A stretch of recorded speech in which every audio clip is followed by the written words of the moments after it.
Wrestling fans, it's time to rock. WWE legend Marty Jannetty of the Rockers returns for 3 big nights, Wednesday, September the 1st through Friday, September the 3rd.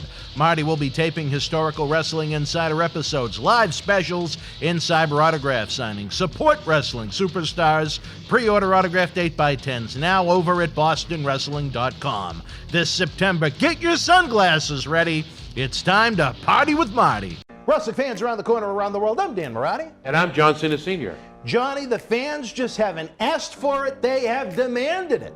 This August, we're headed back to Tampa for Wrestle House 2. WrestleMania weekend, we brought you Sinister Minister James Mitchell, TJP, Demolition Smash, Al Snow, Dutch Mantel Zeb Coulter, JTG of Crime Time, and WWE Hall of Famer Gerald Briscoe for in-depth interviews and live interactive cyber autograph signings. And if you want our Wednesday Night Wrestling Insider Special Edition episodes to continue, we need your help to bring these superstars' careers and lives to life. Bringing you free content 7 days each week is an expensive proposition between appearance fees, air travel, renting the house, the equipment, and everything that goes in to a week of shooting. We can't do it without you. As we prepare to return to producing live in-ring events, help us bring you the superstars and legends of yesterday and tomorrow by visiting Indiegogo now and check out some of the great rewards. Wrestling fans, it's going to be a wild week in Tampa the first week in August. Get ready for Wrestle House 2.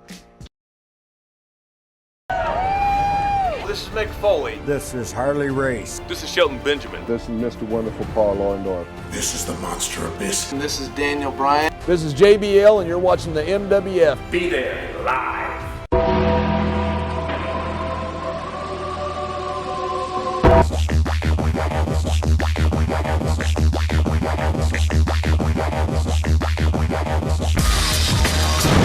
Wrestling fans around the corner, around the world, welcome to another Sunday night edition of Wrestling Insider, Stern but Fair. I'm Dan Marotti, soon to be joined by your host with the most, the first, the former Boston Wrestling MWF Heavyweight Champion, Mr. Tiger Mulligan, here on this, what feels like an actual summer Sunday, or 2 days in one weekend with summer-like weather here in Boston. It is unbelievable, fans, but even more unbelievable than that, we want to remind you that if you're on the Patreon, take advantage of being able to get early access to those tickets to Boston Wrestling's Back to the 80s WrestleFest, Saturday night, November the 13th, at Memorial Hall in Melrose, Massachusetts. Head on over to patreon.com/Boston Wrestling. If you are already one of our family members there is a special link you can click and get early access to those VIPs. It gets you through the lines faster. It gets you all kinds of little bonuses that we want to reward you with as our thanks to being a part of the team. But again, for everybody, don't forget, this coming Friday, August the 6th, along with another superstar announcement, and who's going to be joining Jake the Snake Roberts, Hacksaw, Jim Duggan, and Axe in Smash Demolition on November 13th. Those all-inclusive VIP packages and tickets go on sale to everybody. It's a great way to help keep professional wrestling legends working. It's a great way for Boston Wrestling to get back to business, providing fans with great action-packed professional wrestling with the superstars and legends of yesterday, today, and tomorrow. And speaking of a man that has always been a superstar, at least in his own mind, here he is, Mr. Tiger Mulligan. Tiger, thank you for joining us. In my own mind, I'm not only a superstar, I am a wrestling living legend and icon. Well, that's what the song says, at least, in intros and outros of the show. Yeah. But I am a living legend, a wrestling icon. I am here with you again. Another one bites the dust is playing in my head because there's a lot going on in the world of professional wrestling this week, as usual. Well, at least no one died. Well, no, but maybe a few characters have died. When I start to get another one bites the dust, I'm worried that it's an actual human being as opposed to a wrestling personality that's going to be applying for the pandemic unemployment insurance. But oh my God, let's get into the big news of the week. I'll let you go first, then I'll share my fair but stern thoughts. Well, here's the thing. Before I get into, obviously, what we're referring to is Wyndham Rotunda. Bray Wyatt, the Fiend, whomever you want to call him, is no longer with WWE. Before I touch on that, I feel, to use a hockey reference, I feel like this is a big power play. And what I mean by that is I believe his name is it Nick Khan? Yes, not to be confused with Tony. Correct. Nick Khan, I feel, he's the one that supposedly, allegedly, is mandating all these budget cuts and a lot of this happening. I feel it's a power play on his standpoint and on his point to move Vince out from his role as CEO so he can step in. And I think that it's going to be some kind of play to where the board of directors are going to see that they're losing money, they're losing ratings, they're dropping like flies. And I think the board is going to end up voting Vince out. I think he's going to be gone. I think he owns too much stock for that to happen. No. Think about what happened to Ted Turner when Ted Turner lost the reins of his company, and when AOL and all those mergers happened. Ted Turner didn't see it coming. I don't think Vince sees it coming. I think there's a big play going on still for a sale of the company. Again, I think that's going to be down the road. When they announce that type of thing, I have no idea. But again, I think this is a big play on Nick Khan's part, where he wants to be the chief, the head honcho, the grand poobah, and they're going to move Vince out. They're going to vote him out, and he's going to be gone. I don't think that's necessarily. Well, I'm not going to say I agree with it. I'm going to say it's an idea in theory, simply because. As far as I know, with the Class A stock of the company, the McMahons still own more than 50% of it. So I don't know, in theory, if my train of thought is correct, how they could eliminate him from that position. Now, you might be right. I don't know the logistics of that stuff. I am a I think they stockholder. Purposely did that to make sure that it would never happen. But again, but it's not a bad, if it was a mystery book or, if this was not a publicly traded company, that would be a very, very interesting train of thought. Yeah, I just find it very odd that they're making all these plays, and it just doesn't seem like anybody knows really why. And even the talent, I read some of the stuff on Twitter. It seems like the talent has no clue what's going on. And even the agents and the we'll say above office type people like what's his name? I can't. Adam Pierce, is that his name? He's one of the head agents over there now.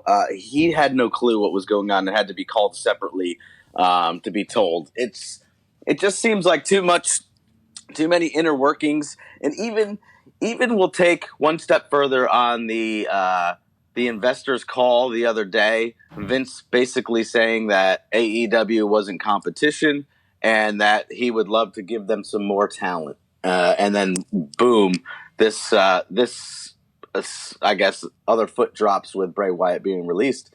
It's very odd to me. And I would love to see what the outcome is in the long run of it. Well, again, we look back to pandemic times right after WrestleMania last year. Over 60 bodies, if you talk about the old JYD theme song, another one bites the dust. It looks like New York City after 9/11. There's so much dust with all the bodies that have been bitten. Over 60 talents have been released, but I have to say, a lot of them were expendable people. I am a big believer in quantity. I think you need to have a lot of quantity and a lot of variety on a wrestling show.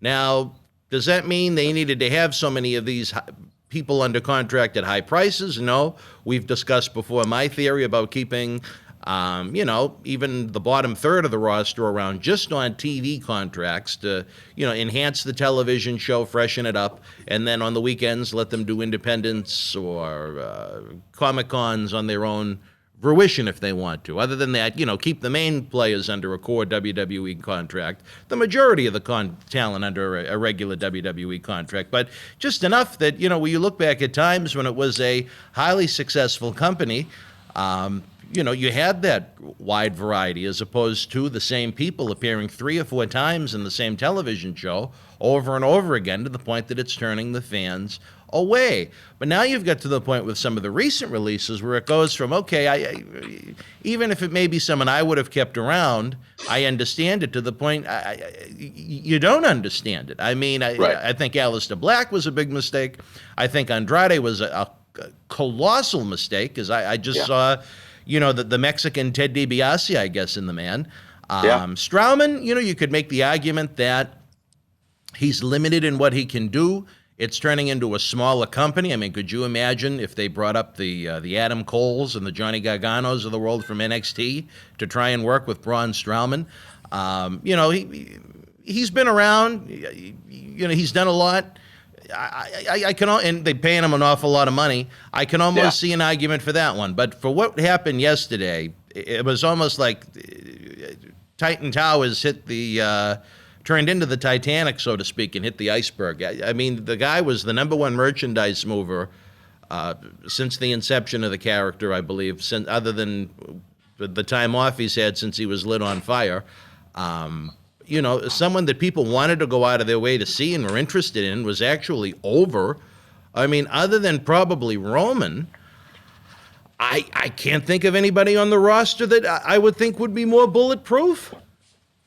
Yeah, I feel the same way. Like, it almost comes down to, if you take away everything I just said and the power play that I feel that they're trying to do, maybe, and maybe it hasn't been released this way or not, maybe he asked to be let go. And they looked at it as, okay, well, if somebody doesn't want to be around and we need to make budget cuts, I'm sure they're saving quite a bit of money with him not being there. So maybe he asked for his release. I don't know. I mean, that would be for only Bray Wyatt to come out and say. But who knows? I mean, it's I think it's dark clouds coming over WWE right now. They're losing talent, key talent left and right.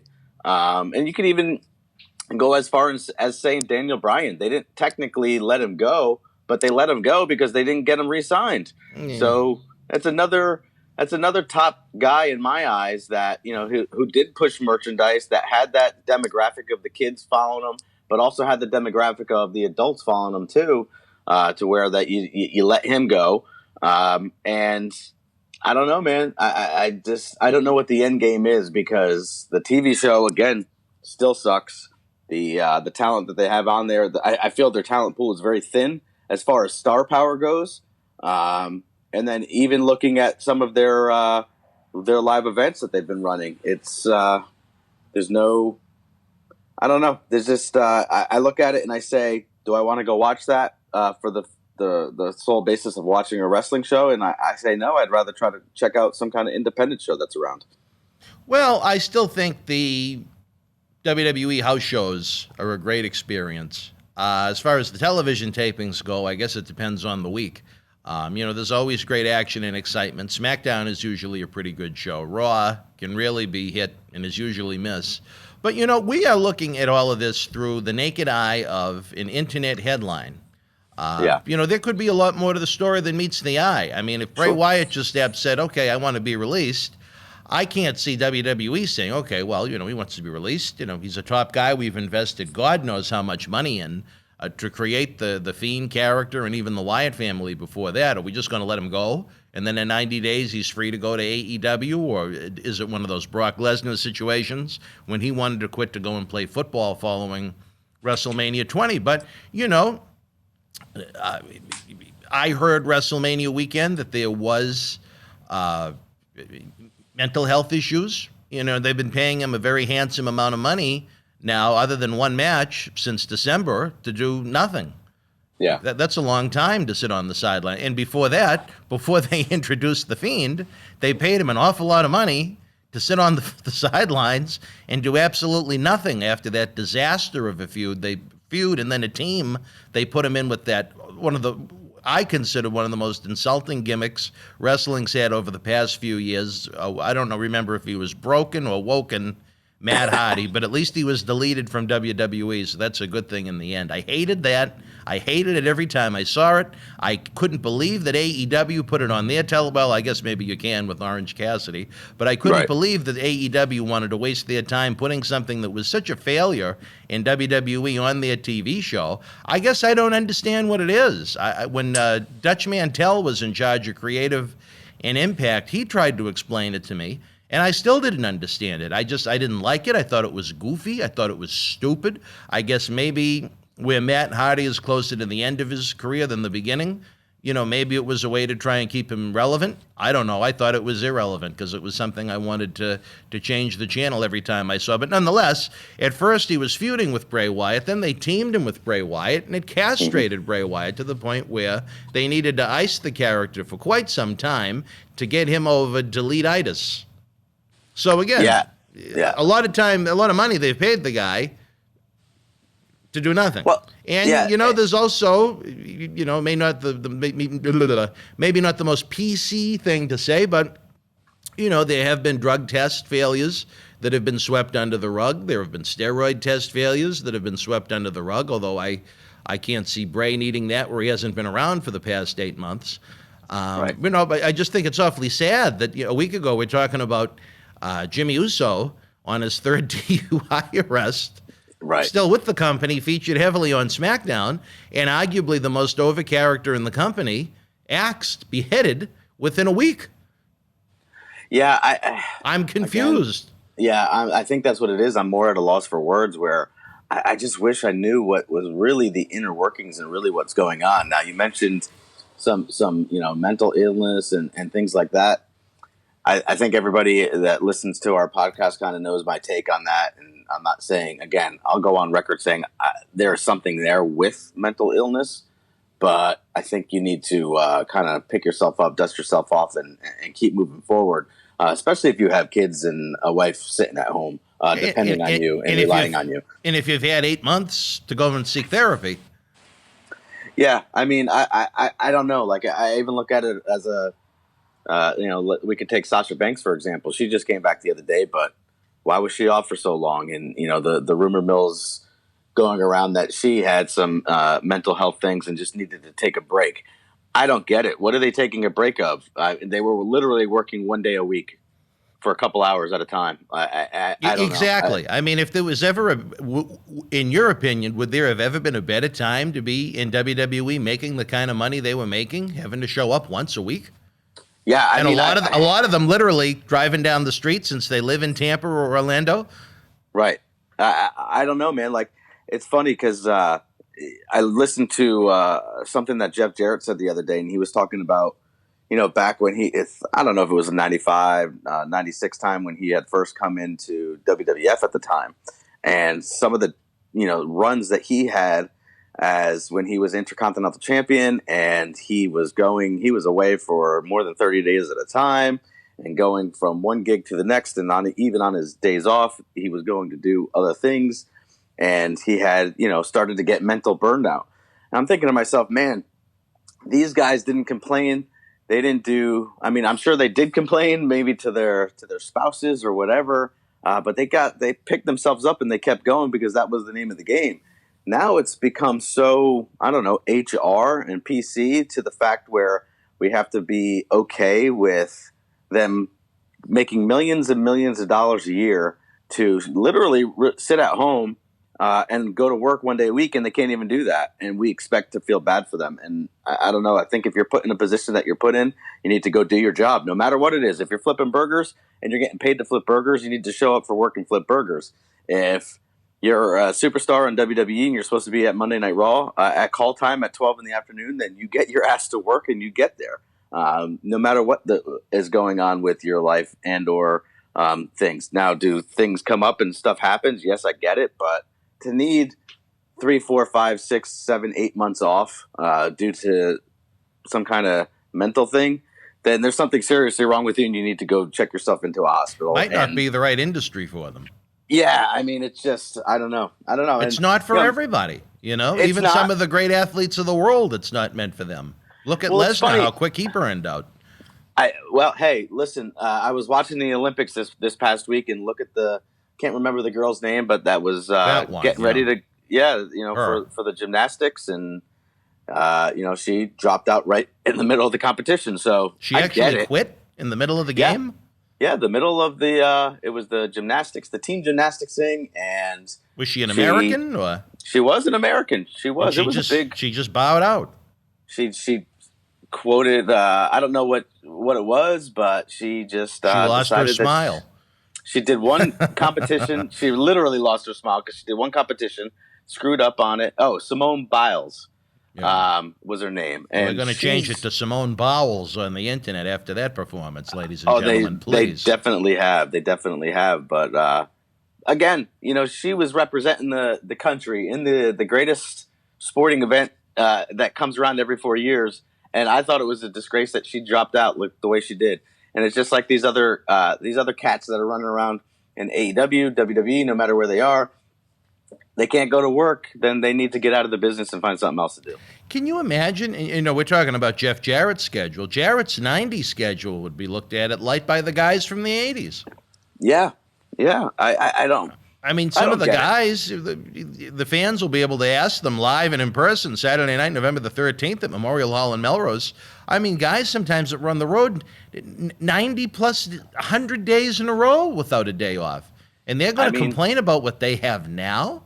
I mean, granted, it's kind of an awkward operation the way it's run now. It's kind of a stressful operation. I mean, they're expected to be almost thespians as opposed to pro wrestlers in this day and age, where they have these foolish scripts they're supposed to remember word for word, and the verbiage always isn't presented like a Hollywood blockbuster, so to speak. But again, it's 1 day a week as opposed to weeks or even months away from home.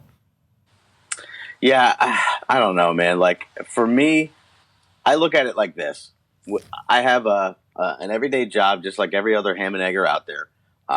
But if I had some kind of quote-unquote mental illness, I would not be able to take 8 months off of my job. I would be terminated if I didn't show up for work. Paid. Why would we be giving them these other superstars making millions of dollars a year a free pass? I don't get it.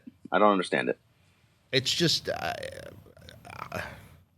I keep trying to come up with reasoning in my mind for it, maybe even excuses. I think, even as a stockholder, you can look at it as, geez, look at all the money they're saving, but I think they've ruined the quality of their product. So I don't necessarily think even for stockholders it's a good thing that they've erased so many talents from the roster that could be contributing to make a lousy show and a boring show and a repetitive show all that much better. Again, that's one man's opinion. I'm sure there are people who've invested in WWE just for the number that don't understand the industry and the genre. But I mean, imagine if you had a Major League Baseball team that was accustomed to having a roster of 26 guys on it, all of a sudden cut down and they only have 14 bodies available.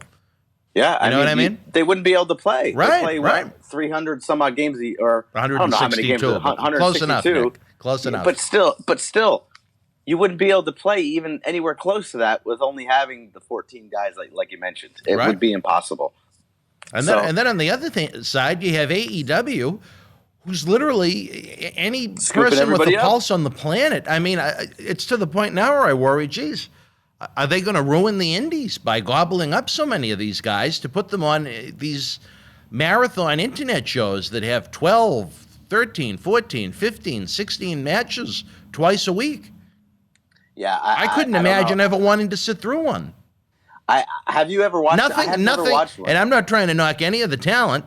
No. I understand. My guess is that AEW, and I think I've said this before, probably wants to at some point start their own streaming service and wants to try and produce as much content as possible, and probably trying to give looks to guys that they think may be able to contribute to the company on a full-time basis as time goes on. But I mean, geez, they're taking a lot of guys off of the indies that they basically took to build the company with, and yet another company that doesn't run any type of full-time touring schedule. Now they'll be twice a week beginning August 13th when they have that Rampage show that begins at 10 p.m. on TNT after SmackDown ends. But it seems like their travel budget, what they must spend on flights every week, must be astronomical.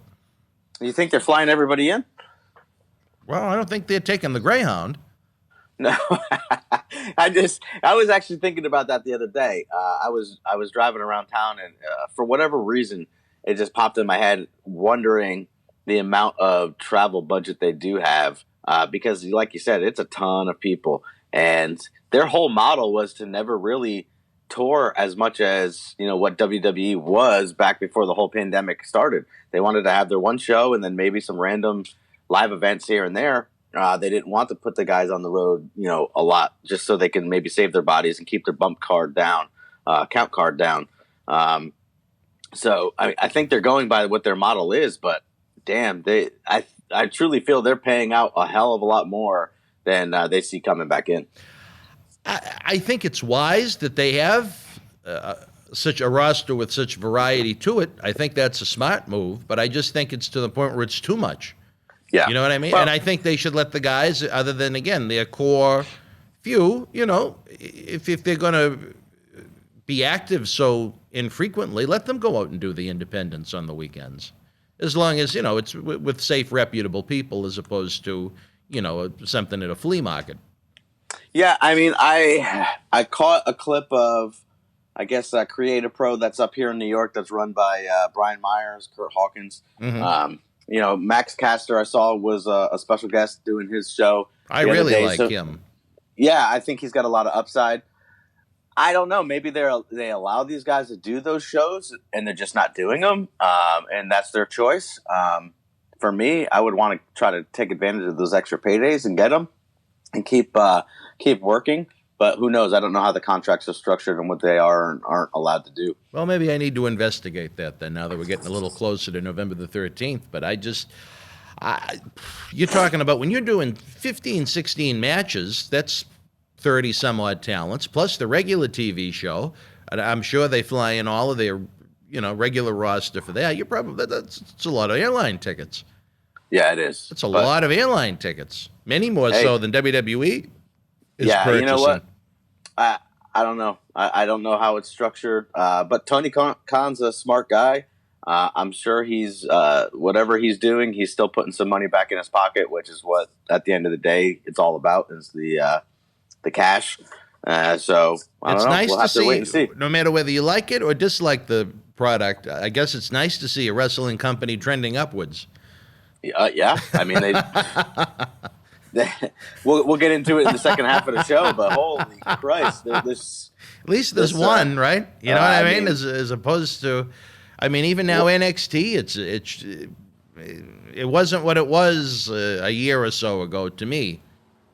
Well, I think WWE castrated NXT the minute they started bringing up people to put on their main roster, and just completely not using them properly. So it makes that product look really bad and inferior, unfortunately. Well, there's just size-wise, I just don't see how some of those guys are going to fit or look in a WWE ring. Like I mentioned, imagine Strowman and Johnny Gargano, or imagine Strowman and Adam Cole or someone like that. Those are great, exceptional talents, but, in theory, that's why you should have 205 Live.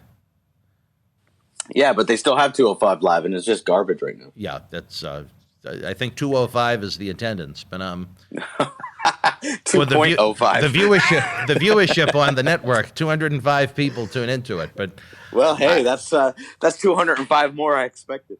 NXT used to be one of my most enjoyable wrestling endeavors of the week, and now it's getting really flat. And now they're starting to bring up the NXT guys and have them wrestle on cross-brand with WWE shows, and I think that's a kiss of death as well. You just want to scream, either scream, cry, or just shut the TV off. And I think the problem is most people just decide to shut the TV off. They don't want to watch it anymore. I know I have. I haven't watched NXT as religiously as I have in the past. For that sole purpose, where, again, I look at somebody like Karrion Kross, like you said, he's been working those Raw matches, and he has not been looking good on those Raw matches. He doesn't have Scarlett with him. Maybe that will be explained later on down the road. Who knows?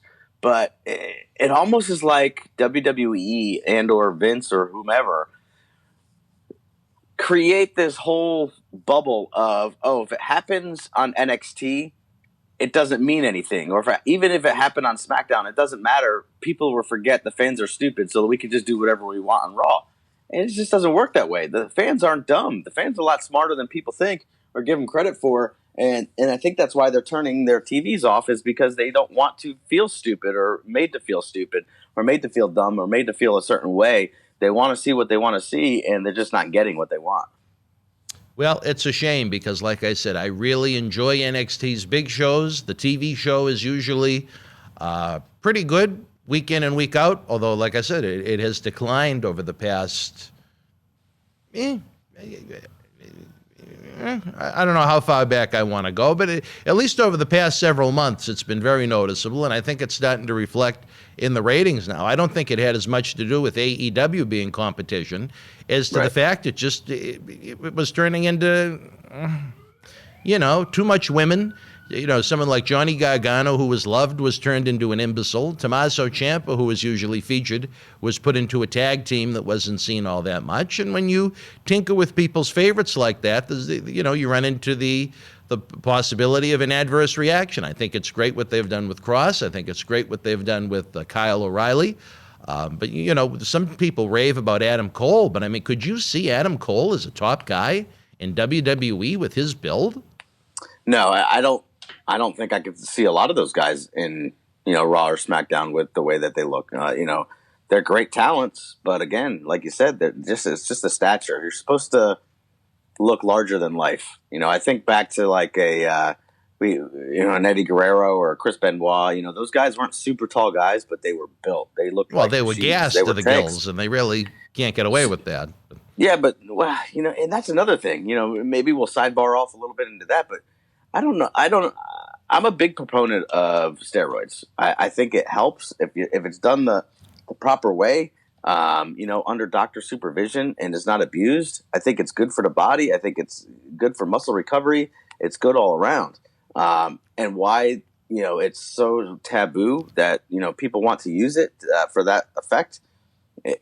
I don't know. Maybe that's a different subject for a different time, but I think some of these guys could use it. Even though I am far from his biggest fan right now, Tony Atlas explained, and this is coming from a Mr. USA that has had zero health problems and is now much closer to 70 than he is 60, zero health problems. The way he said it should be done is 1 out of every 6 months. So 2 months out of the calendar year. That's how a doctor explained for him to do it, and that's how he did it, and look at the results. I think he had a more believable. I don't know if I fully believe what he's saying on that aspect of it. Well, he's also a personal trainer still to this day, so I don't know.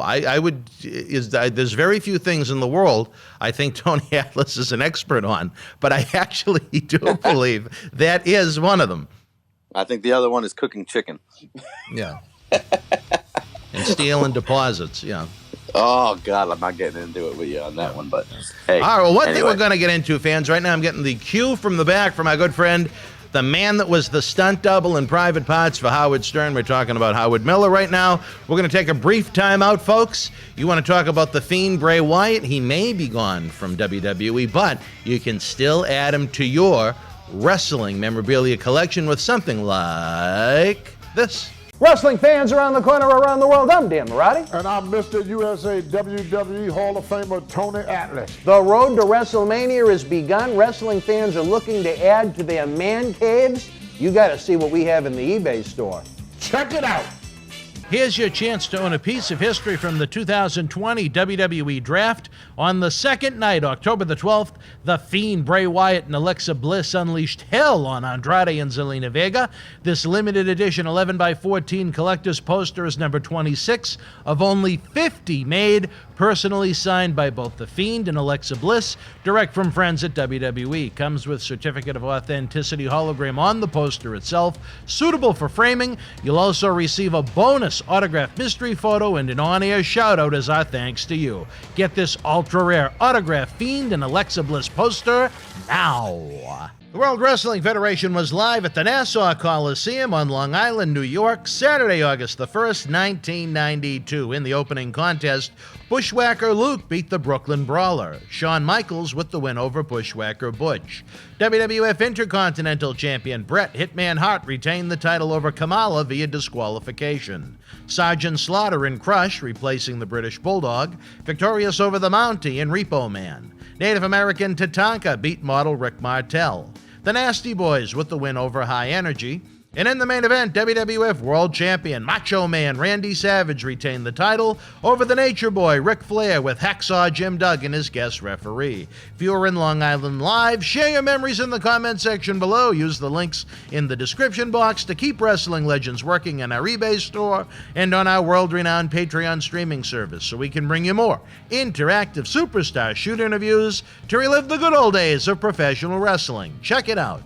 Boston Wrestling Sports in the MWF explodes into a new year with professional wrestling content galore and need you to join our family. Every Tuesday night at 10 p.m. after our Monday Night Raw review, it's Wrestling Insiders at your house with WWE Hall of Famer Mr. USA Tony Atlas. Wednesday nights at 10 p.m. after NXT and AEW, join rotating legends on Wrestling Insiders Special Edition.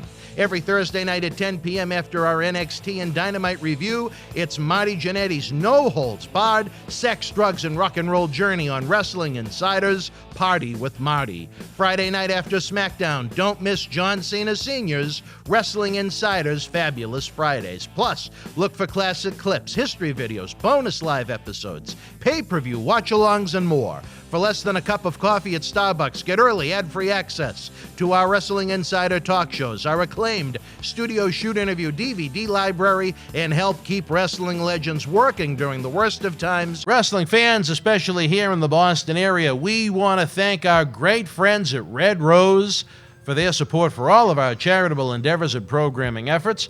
Red Rose is 2 years young and extremely thankful for all the support they've had from our neighbors here in Melrose and beyond for an amazing first 2 years. Red Rose thanks Melrose and all of the first responders who have fought the good fight and have never given up hope during these unprecedented times. We did it together. Follow Red Rose on Facebook for their anniversary special, facebook.com/Red Rose Melrose. You'll be glad you did. Open until 2 a.m. Red Rose will give you fresh, piping hot, mouth-watering food that'll put an ear-to-ear smile on even the toughest critic's face. Check out their full menu online at redrosema.com or give them a call, 781-620-1889. All right, wrestling fans, welcome back. Red Rose has got me craving some Chinese food. I want Fiend memorabilia all over my walls, all over my ceiling. Well, I don't want it on the ceiling. That almost sounds wrong. But I want Fiend memorabilia all over my home since he's gone from WWE now, and we have so much variety in the Boston Wrestling eBay store. The link is can be found in the description box below, along with hundreds of other great items we have for sale to help keep wrestling legends working. And if you just don't want to see yet meet professional wrestling legends, well, there's only one date that you should really be keeping in mind here in the Boston area. Yes, we have WWE Raw on September 13th, but I'm talking about Saturday night, November the 13th, Memorial Hall in Melrose, 2 blocks from where I sit at this very moment, in the podcast penthouse at MWF Studios. We're talking about Jake the Snake Roberts. We're talking about Hacksaw Jim Duggan. We're talking about the greatest tag team in WWF history, Axe and Smash Demolition. We're talking about another superstar edition to be announced this Friday before the tickets go on sale. Another WWE Hall of Famer joins the list. It has been a year and a half in the making. You guys have had to suffer and wait. We've had to suffer and wait, sitting on tens of thousands of dollars worth of airline tickets and deposits and insurance and all these other horrible things. Tony Atlas stole our money. Road Warrior Animal and Paul Orndorff unfortunately passed away. Lanny Poffo moved to Ecuador to service himself in private, but we're getting ready to go back to the 80s with WrestleFest again. again, Saturday night, November the 13th. If you're a Patreon family member, boom, early access to those all-inclusive VIP packages and tickets is available now. Or if you are just a die-hard professional wrestling fan that wants to join us, all-inclusive VIP packages and tickets go on sale to anyone, anywhere in the world, beginning this Friday, August the 6th. It is going to be a happening. Hopefully you and I are going to be buzzing with good news about it when we reconvene next Sunday. You know what? Every time you talk about this, you get your energy up, and you know what? I start to get antsy, and I want to jump out of my chair and drive up to the Boston area because it's going to be such a great time up there for November the 13th. And who knows? Maybe you never know what the future might hold. You have all these guys getting released and girls getting released. You might see some familiar faces up there in the Boston area. Well, it is very important to remember, fans, that in addition to the VIP exclusive Q&A session along with the Autograph and Photo Fan Fest, there is going to be a hot night of professional wrestling that could blow the roof off of Memorial Hall in Melrose. It's going to be so hot with so much tension out there right now. You have I don't know if you had a chance to see the MWF Extra Special on Friday night with John Cena Sr., but the man is on fire with his litany of enemies that he has, whether it be the Uprising faction that he used to own that was all but stolen from him, or one of your former nemesis' stalker, Dylan Cage. Johnny is he's out for blood. You know, he's almost like Sly Stallone and Rocky. He's got the opponents lined up. He's ready to knock them out one by one right after he hit the big 6-0. I think it's going to end up being Rocky 3 in the beginning when Clubber Lang knocked him out, and I think Mr. Johnny is going to be knocked out cold. Well, it's going to be interesting to see the hungry young athletes that join these great legends all in one package. I'll tell you, the fans are going to have the time of their life November the 13th. You know the tension and the stress that I go through leading up to these events. I don't think I've enjoyed one of them in 20 years, but it is our 20th anniversary. As of right now, I do look forward to it happening. And again, just as the list regrows, as we've lost some of the original 8 featured legends that we had, it's going to be interesting to see what that great 8 looks like when time comes forward. And like you mentioned, imagine some of the possibilities as far as who could be competing in the ring. Hey, listen, it's like I said, I'm not going to let the cat out of the bag, but I know you got a lot up your sleeve. And if people really want to enjoy quality wrestling, up close, personal, intimate with the wrestlers of the 80s and today, they need to come out November the 13th. And I want to stress men's wrestling. Of course. There'll be no female wrestling that night. No, We're going back to the 80s, baby. We wouldn't dare do that to you and or the Boston fans. Well, John Cena Sr. is working on his FWW, Fabulous Women's Wrestling promotion. Hopefully it turns into FMW and it just blows up like the ring, like one of Onaida's matches in Japan back in the 90s. But that's a different story for a different time. The only way I'll catch that is if Marjo is going to be there as like the commissioner or something along those lines. Well, you know, Johnny and Marjo are on a remote island. Are they? This week. That's why instead of our regular Wrestling Insiders Fabulous Friday episode, we were going to try and do it podcast style, but Johnny couldn't get any reception. Wow. I'm not quite sure. I believe it's St. Bart's or St. Martin that they were at, the nude beaches. Wow. So I don't think USA is taping anything for the reality show this week, but I sure hope not, because those beaches are probably shut down now, and I'm glad I'm not on vacation. Well, I'd be asking for a refund if I saw those two roaming around nude on my beach. Dude, I would have to be going to my my optometrist and getting a new prescription after I saw something like that. Gee, Lord, Miz would have to run up from behind and hit his finisher on the both of them. Just bury him in the sand. He's going to hit the finisher while they're nude. That's even better. Exactly, yes. Yeah, that's even better. Wow, that's great. Well, can we move on from this, please? Well, we'll get back to the world of professional wrestling, even though I'm sure there's probably a little wrestling going on in St. Martin right now, but not of that variety. I'm sure there is. And I'm sure our good friend John Cena Sr. is, having himself a grand old time. And he's going to come back and he's going to be limping and he's going to be flushed. And or maybe a grandma old time. But Oh my God.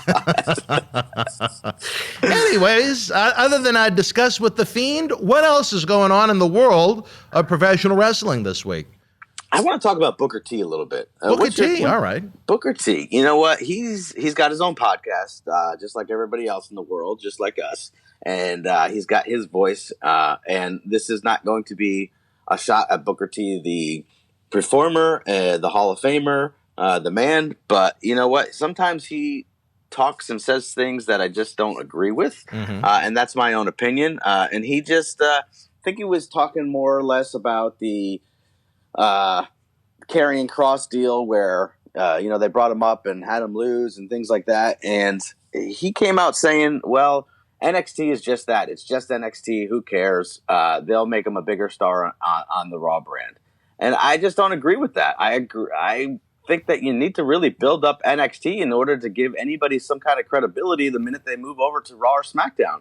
If it's just another quote unquote, say, indie fed that doesn't mean anything, then why is it on the USA Network every week? Why are they getting paid money? Why are they got these guys under contract? Why are they doing so many things with the NXT brand just to be, it's just NXT? I don't know. I don't agree with that. I think Booker T needs to check himself a little bit and maybe just look at it from a different standpoint as opposed to just, it's just NXT. Well, I can't speak as an expert to what he says on his show on a regular basis, with how his opinions usually come across. But, I mean, he's a man that is under WWE contract. Is it usually a pro WWE type program? Not so much. He'll shoot from the hip on the things he doesn't like? Okay, well. Yeah, he's not going to hold back. I mean, I don't think he ever has. He's not that type of guy. And again, this is not a shot at Booker T, in the sense of, his performance in the ring and things like that. I just don't agree with what he was saying, how kind of demeans NXT and kind of demeans the fact that it's a feeder system and things like that. They're not supposed to be Raw and SmackDown. I get it.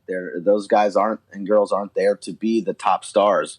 But again, if you don't build them and you don't get them to at least a certain level with some kind of credibility, the minute they come up, it's going to make it that much harder for you to get them over. And if you don't get them over, then you don't make any money. And I thought that we're here for the money. Well, I'm trying to break down what it was that he said in my mind as you're talking. And you know what? I do see the point, but at the same time, I look at it from a pro sports comparison. Not everybody's going to come up and be Rookie of the Year. Not everybody's going to come up and be, a top guy. But here is a guy that has size.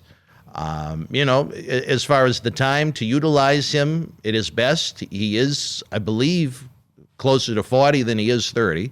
I think he needs to be utilized the best way he can for as long as possible. There is a guy, one of the few that has any sort of size to the point where they actually look like a man in NXT, as opposed to the Garganos and the Adam Coles, as we mentioned. I mean, someone like that, could I see them coming up to Raw and losing to a fully sized star? Yes.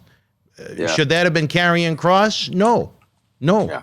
I think if you had Jeff Hardy in there with Adam Cole, I think it would really expose just how small some of those guys really are. With Karrion Kross, there's a guy that actually looks like he belongs on a Raw and a SmackDown ring. I don't think he should have been put in that position where he should be losing or even not being put over decisively for quite a while. He should start at the bottom and work his way up to the top is how I would book him. Keith Lee, I know a lot of people may disagree with it, but I was never sold on Keith Lee. His promos almost sound like they're a parody of what a wrestling promo is supposed to be. His in-ring work, can be very interesting to watch, but as far as the overall package, do I see him as someone that could main event WrestleMania? I say absolutely not. Is he someone that could main event some TV shows from time to time with the right opponent in a title match? Yeah. Yeah, I mean, I don't disagree. Keith Lee is he's a type of guy that, again, like you said, he's not I think right now with the package that they have for him, he's not a main eventer. He's not going to sell a bunch of merchandise. Will people get behind him? Sure, just like anybody else. But are they really? No, I'm just saying, in a sense, I think that he's almost got that stigma that some of these guys get as like an independent, where they're just kind of indie-rific, and they just have that buzz about him because of what they've done on the indies, and he did a little something in NXT, but I don't know. They just I think the problem with Keith Lee is when they brought him up, they just tried to completely forget about everything he's done in the past and repackage him in a way, and the fans didn't want to see that. I think the majority of the fans didn't want to see that. Well, he got a pretty good push right off the bat. He was in main events for a couple of weeks. I just don't know first why. Couple of Raws, and I think he was in a top match on that pay-per-view they threw out a week after SummerSlam. But, Yeah.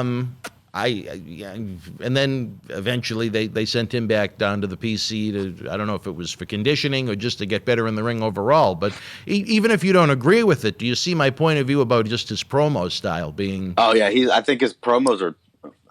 I don't want to maybe go as far as saying horrendous, because that might be a little harsh to a nice guy, but it's just weird the way he delivers it. It's almost like he's a robot speaking. It's really odd to me. I don't know. I've never seen anybody cut a promo like that. There's really no passion behind it. Well, like I said, to me, it's almost like he's trying to make a joke out of doing a wrestling promo. No, I'm not saying that's his intent. I'm just saying that's how it comes across to me. It's almost like it's a parody of what already is a parody of life, I guess, in some ways, when you look at what a professional wrestling promo should be. But I don't think the fans ever really got behind it. It's tough to tell instantly when you have the fans there in the arena to hiss or boo or cheer and clap and things like that. But long term, I would be shocked if they did anything of any great meaning with him.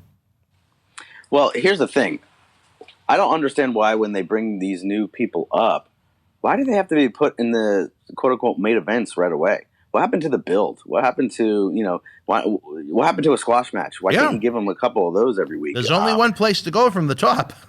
Yeah, exactly, right? And it's tough, especially when you come in, and like the way they just brought him back now, where you come in, it's supposed to be a big return, and then he gets fucking crushed by Bobby Lashley. He gets crushed, and then he loses again the week later to Karrion Kross. It's like, where is he going to go from here? He can't go anywhere. And I think you had mentioned it before. I hope he's saving his money, because it almost seems like he's got one foot out the door and the other one slipping. Well, to his benefit, at least he owns his own name, so I guess that's a good thing. I think they have more value at that point. Shoot name? Is that a shoot name or no? I don't know if it's his shoot name, but I know he used it before WWE, so he'd be able to use that, whether it be AEW, Impact, Ring of Honor, Japan, wherever it may go. Unlike Bray Wyatt, who WWE owns the intellectual property of. He couldn't be Bray Wyatt somewhere else, for the fans that don't understand the difference. If WWE creates it, you can't use it outside of WWE. If you came to WWE with it, you can use it anywhere and everywhere.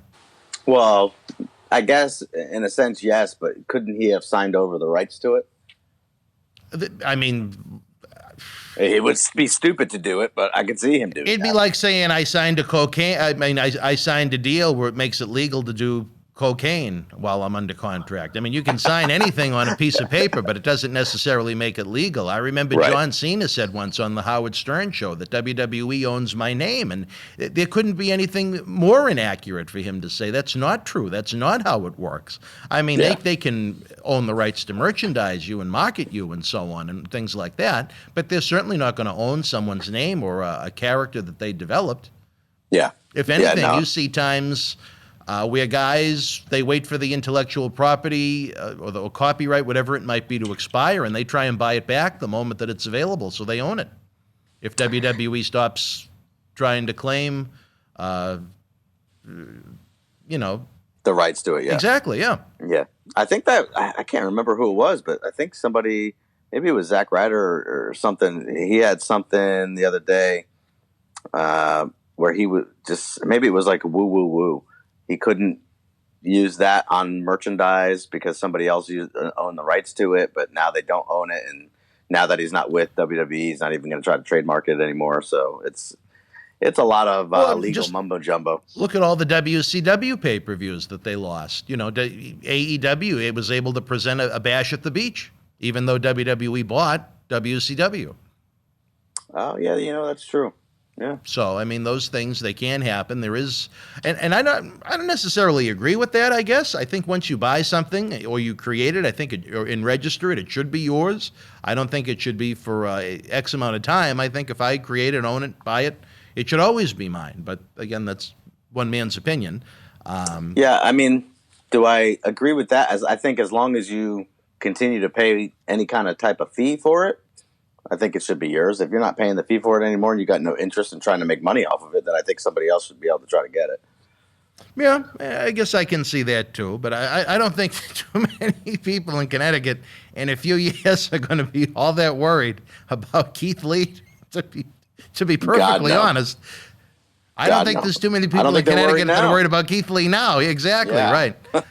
Which is sad to say because, I think while I may not enjoy his promos all that much, I think he does physically have some value. He's a big guy that can get in there and move a bit. I'd just like to see maybe a serious Keith Lee. I'd like to see a Keith Lee like what they did with Mark Henry when they turned him all angry and badass after using him as an imbecile for the better part of 10 years. You know what I mean? Maybe they need to bring your buddy Tony Atlas back for that. Oh, could you picture that? Yes, that'd look like Tweedledee and Tweedledum, those two together. Throw Mark Henry in the bunch. It'll be a threesome. That'd be great. Well, I don't know about that, but the Real House of Pain. Well, Mark's enjoying his easy money over in AEW right now, contributing to their youngsters, trying to fill their vaults with knowledge. So, you know what though? He's somebody that I feel is very underrated and very just on a personal level. He's just a nice guy. He could be a cranky guy at times, but you know what? He's just one of those guys that wants people to do good. Is he looking out for himself? Yes, but in the grand scheme of things, I feel like he's got a good eye for talent and he knows how to help recruit people. And he could see stuff in people, and he's just got a. To me, I said it before. He's just a good guy. Like he's somebody that you can sit down and have a conversation with, and not many people in his position are willing to do that. So I appreciate that from a personal standpoint. Well, good. I'm glad you like that about Mark. I guess we won't be seeing Mark in the Boston area. Well, we had Mark here in Boston wrestling for our Holiday Headlocks Toy Drive back in 2019. And now he's moved on to the world of AEW, along with the talk show that I think he contributes to a couple of times a week. So he's a very busy man, watches. If nothing else. I don't know. Yeah. I think it's called Busted Open on Sirius. Am I right? Oh, that one. Yeah. He does do that. I don't listen to that. That's with Dave LaGreca, right? I think so. Yeah. Yeah, I don't and listen Bubba to that. Ray Bubba Ray, he can kiss my ass, but that's for a different conversation for a different time. Wow.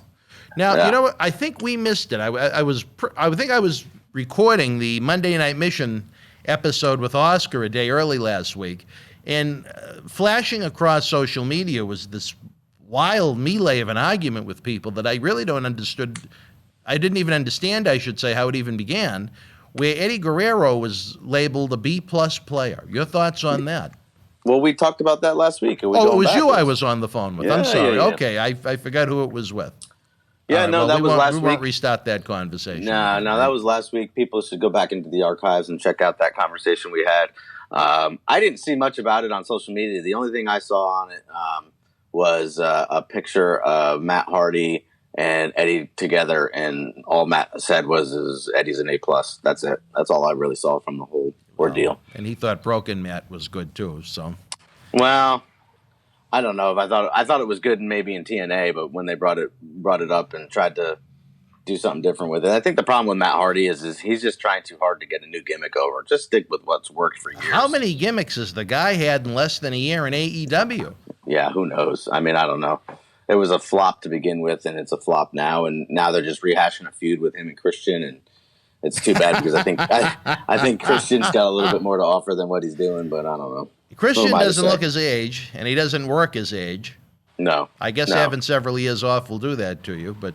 Well, yeah, but... No, good for him. I think he was a good signing for AEW. I think he was a great signing for AEW. Christian's got a great mind for the business. He's good in ring. He knows how to get matches put together with really good finishes, and just the ins and outs and the things like the different positioning and thing like that. I've had the honor of watching him put together matches that he's been in. It's just he's got a really good, solid mind for how a match is structured. Maybe that's just because he was under the learning tree of Pat Patterson for so many years, but that was a really good signing for AEW, and I think the stuff that he's going to contribute backstage more than so on camera is going to be beneficial more than anything. Well, I was really surprised that WWE would put him in the Royal Rumble and then not wind up signing him. It's just one of those things that we scratch our head with WWE. We're doing a lot of that these days. That's for sure. It's unfortunate. With Matt Hardy, though, I think it's just the opposite. I'm sure he has a great passion, great love for the industry, but at some point, you hit the finish line. It's the ninth inning of the baseball game. You know what I mean? As far as his in-ring days, I just don't see it. Even just watching him try and get through the ropes is very awkward to me. He's got those hips. As a manager, I think he's so much bigger than a lot of the guys that they try and have him manage. And then they've tried to put together this just C and B team faction of what are the name of the guys that he manages? I don't even know Party, but there's that other it's too much. Yeah, and I don't woman even... involved, and and I'm a guy that loves factions, but AEW has so many factions; it's hard to keep track of. Yeah, I mean, I know that you're a huge proponent and a huge fan of the Dark Order, so we'll keep them around a little longer. Now, can we go as far as saying maybe that Bray Wyatt might be quote unquote brought in to AEW to help run that faction? That would be like putting 9 50-pound anchors around his waist as he tries to swim in the deep end of a pool. I think that would be a poor execution of Bray Wyatt to have him attached at the hip with them. I think it's dragged down Adam Page having him involved with the seven dwarfs of AEW in the Dark Order. I didn't like the Dark Order before Brody Lee. I didn't like the Dark Order with Brody Lee. I don't like the Dark Order, period. It's terrible. Terrible. The guy with the mask is just, it's like camp. Campy. I can't stand it. They're not scary. There's nothing evil or sinister or dark about them. That's what they remind me of. They're like the seven dwarfs. They're just kind of goofy and they're just kind of there. And I guess Adam Page is Snow White now. I don't know.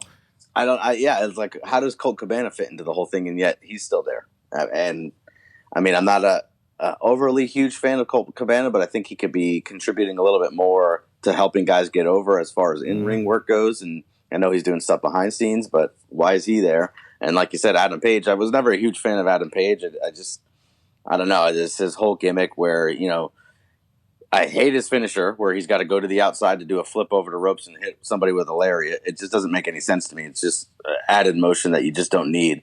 But the fact that he tries to do it with an open beer can a lot or an open beverage, it just makes everything look hokey. I was never a huge fan of Adam Page. And now they're making him look even stupid. The drinking part to me is a major turnoff. Yeah, 100%. I do enjoy him as a talent very much. I can see the point what you just made, though. I get where you're coming from. Yeah, I just think, I know they probably want to keep Dark Order alive in honor of Brody Lee, but it's terrible. It was never any good. Yeah, I think I would take those. I don't even know how many of them there are. Are there 10 of them? Yeah, something or 9 like that. of them now since Brody Lee passed away. I would repackage them. I would keep them on the internet show. I wouldn't put any of them on television. Well, it's as is. What kills me even more about it is if I was them in their shoes, and I know what they're probably thinking, like, because I know a lot of those, or a few of them, didn't really get much of a chance other than what they're doing now. So they probably don't want to make too many waves and or speak up for themselves. But it's a business. So if I was them and I was in that position, I would ask to be doing something else. I would ask to be taken off TV so I can get repackaged and come up with a new idea. Or gimmick or whatever, so that way I could kind of forget about that past life. It's over and done with. It was good for what it was. In some people's eyes, I don't know. Wasn't a huge fan of it overall. I thought it watered down Brody Lee and made him look a little bit more goofy. Very much so. Yeah, and he was such a great competitor. And like I said, if it was me, I would be like, okay, this is over. Our leader is gone. We don't really have a leader anymore. and I need to get out of this in order to be successful and get ahead. And it doesn't look like any of those guys are doing that. If I was Adam Page, I'd be trying to come up with some ideas on my own to try and get away from the Dark Order. It's just, I'm at a loss for words almost. I wouldn't want to use them if I had them available to us at our level, at an independent level. Oh, independent level. Now you're talking about national television, and they're on. Yeah. If it's a national TV and you want to use them as squash guys, go ahead. You need those enhancement talents. But anything other than that, like, I don't know, they were. I didn't see the match, but they were in a marquee match with the elite members, and it just doesn't. I don't know. It just doesn't jive for me.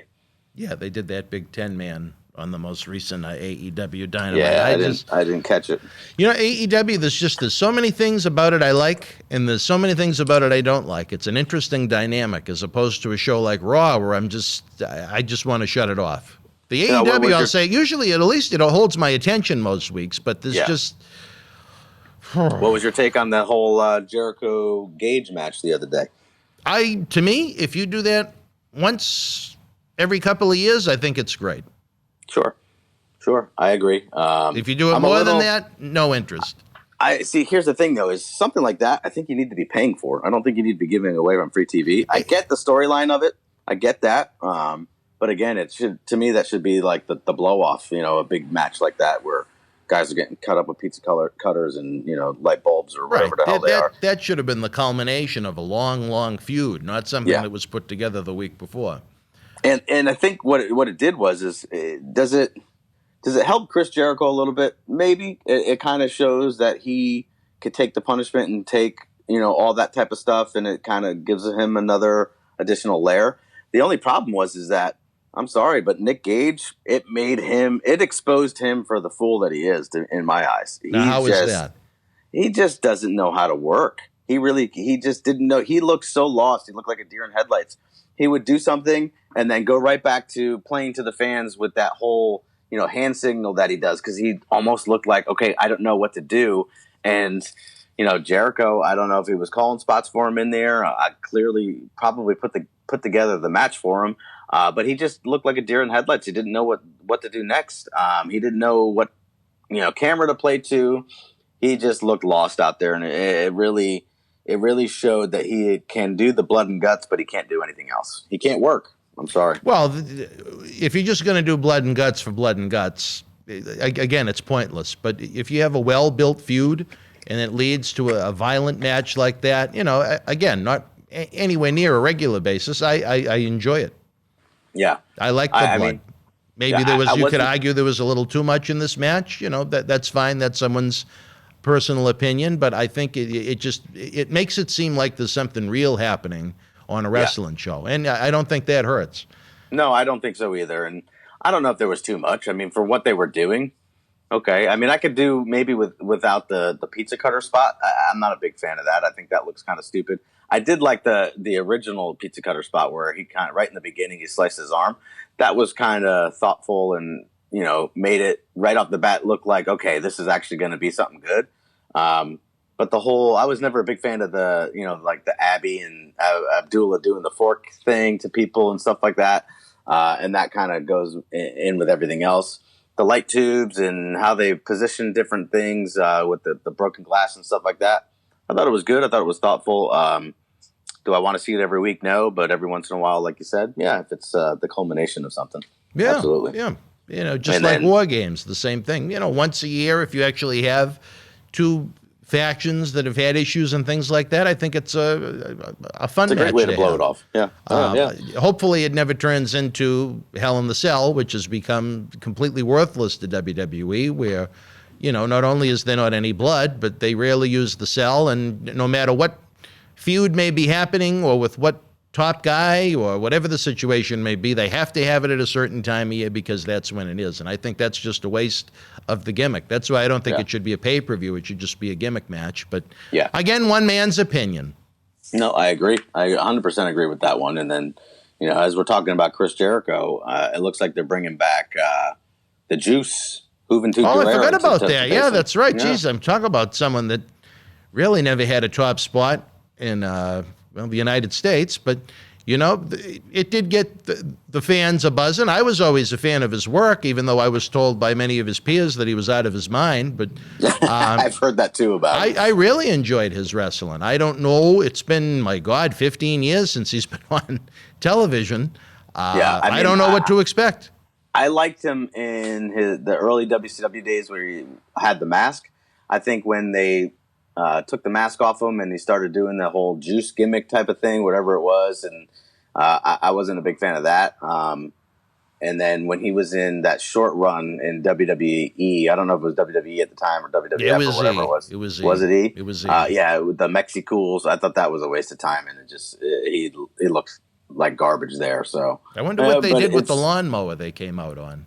It's probably in the archives shop somewhere out in Stanford. Maybe it's some fan access. People can get a photo op picture taken. Yeah. For all the Mexico fans there were. Yeah. But I mean, I like the idea of what they're doing and how they have to do these. Chris Jericho's got to do these tests and every week just to face MJF, and I think this is I don't know who's got the input on the ideas of it, but I like it. It's a storyline. It's continuing. It's not going to end in 1 week like WWE does. So I'll keep watching it to see what happens. Well, I'm interested to see maybe what if there's some juice left in the gas tank, so to speak. Maybe AEW will find itself a gem, and they'll find a guy maybe they'll want to keep around. We've noted they have a lot of people they've been keeping around, but, Juventud, he has some name value to him. I think so. Yeah, of course. And that's the thing is the minute that he mentioned Juvi's name, I mean, it seemed like people in the crowd were kind of reacting to it. So they obviously and clearly know who he is and remember what he's done, way in the past, even though it's been so long since he's been on TV.